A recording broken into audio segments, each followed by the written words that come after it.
சாதி அடிப்படையில் அறங்காவலர் நியமனம் கூடாது என்று கூறி மனுவை தள்ளுபடி செய்திருக்கிறார் நீதிமன்றம். இந்த வழக்கு தொடர்பான கூடுதல் விவரங்களை செய்தியாளர் ரமேஷ்குமாரிடம் கேட்கலாம். ரமேஷ்குமார், இந்த வழக்கின் பின்னணி என்ன? கூடுதல் விவரங்கள். சேலம் பேலூர் கிராமத்தில் இருக்கக்கூடிய அந்த அருள்மிகு தாண்டோந்தீஸ்வரர் கோயிலில் 5 பரம்பரை அல்லாத அறங்காவலர் நியமித்து அண்மையிலே தமிழக அரசு உத்தரவு பிறப்பித்திருந்தது.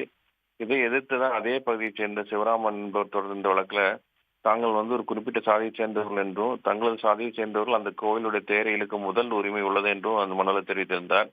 மேலும் இந்த கோவில் நிர்வாகம் தங்களது சாதி சான்றுகளால் நியமிக்கப்பட்டதாகவும் தனது சாதியைச் சேர்ந்த யாரும் கோவில் அறங்காவலர்கள் தற்போது நியமிக்கப்படவில்லை என்று அவர் தெரிவித்திருந்தார்.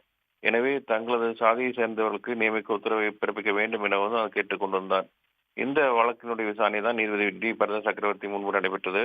வழக்கை விசாரித்த நீதிபதி டி பரத சக்கரவர்த்தி எந்த ஒரு கோவிலிலும் எந்த ஒரு சாதியினருக்கும் உரிமை இருக்க முடியாது என்று தெளிவுபடுத்தி இருக்கிறார். மேலும் மனுதாரர் சாதியின் அடிப்படையில் தாக்கல் செய்த மனு பொதுக் கொள்கைக்கு எதிரான என்பதால் தள்ளுபடி செய்யப்படுவதாகவும் மேலும் சாதி என்பது ஒரு மத பிரிவு அல்ல என்றும் அவர் தனது உத்தரவில் குறிப்பிட்டிருக்கிறார்.